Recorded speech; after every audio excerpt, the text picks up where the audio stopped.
வணக்கம் வணக்கம் வணக்கம், ரொம்ப வணக்கம். விஸ்வகர்மாவை பற்றி சொல்லுங்கய்யா.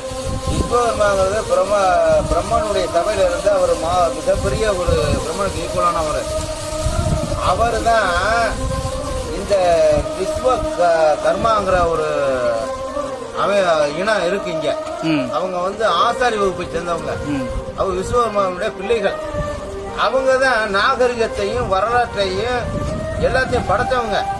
மரம் செடி கொடியில வாழ்ந்தவன பூரா வீடு வாசங்கிறத உருவாக்கி தந்தவனே விஸ்வகர்மா தெரிஞ்ச ஆசாரினா. அதான் தெரிஞ்சுங்க. அவங்க இல்லைன்னா இன்னைக்கு நாகரிகம் இல்ல. நாட்டுக்கோட்டை நகரத்தார் செட்டியார்கள் வீடுகள் பூராமே அந்த விஸ்வகர்மா வடித்த சிலை வடிவங்கள் தான் இன்னைக்கு பேசுது. அதான் தெரிஞ்சுக்குங்க. அவங்க இல்லைன்னா எவனுக்கு வீடு இல்லைங்க, வாசல் இல்லைங்க, அவனுக்கு அறிவு இல்லைங்க.